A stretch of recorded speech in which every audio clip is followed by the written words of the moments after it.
അന്തർ സംസ്ഥാന ലഹരിക്കടത്തിലെ മുഖ്യകണ്ണി ചെന്നൈ വിമാനത്താവളത്തിൽ പിടിയിലായി. കോഴിക്കോട് സ്വദേശിയായ മുഹമ്മദ് നിഹാലാണ് അറസ്റ്റിലായത്. വിവരങ്ങൾ നൽകാനായി ആർ അനന്തകൃഷ്ണൻ ചേരുന്നുണ്ട്. അനന്തൻ, എപ്പോഴാണ് ഈ പ്രതി പിടിയിലായത്?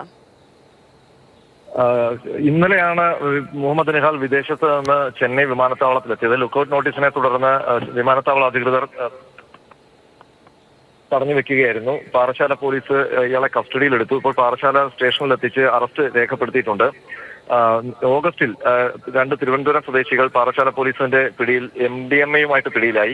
47 ഗ്രാം MDMA ആണ് ഇവരിൽ നിന്ന് പിടിച്ചെടുത്തത്. ഇവരിൽ നിന്നാണ് മുഹമ്മദ് നിഹാൽ എന്ന സംഘത്തലവനെ കുറിച്ച് വിവരം ലഭിച്ചത്. ഇയാൾ ബംഗളൂരു കേന്ദ്രീകരിച്ച് കേരളം അടക്കമുള്ള സംസ്ഥാനങ്ങളിലേക്ക് MDMA കടത്തുന്ന സംഘത്തിന്റെ പ്രധാനിയാണ്. ഇയാളെ കേന്ദ്രീകരിച്ച് അന്വേഷണം നടന്നപ്പോൾ തന്നെ ഇയാൾ വിദേശത്തേക്ക് പോവുകയായിരുന്നു. തുടർന്നാണ് പാറശാല പോലീസ് ലുക്കൌട്ട് നോട്ടീസ് പുറത്തിറക്കിയത്. ഇന്നലെ ചെന്നൈയിൽ വന്നിറങ്ങുമ്പോൾ വിമാനത്താവള അധികൃതർ തടഞ്ഞു വെക്കുകയായിരുന്നു. തുടർന്ന് പാറശാല പോലീസ് അവിടെ എത്തി ഇയാളെ കസ്റ്റഡിയിലെടുത്ത് അറസ്റ്റ് രേഖപ്പെടുത്തുകയായിരുന്നു.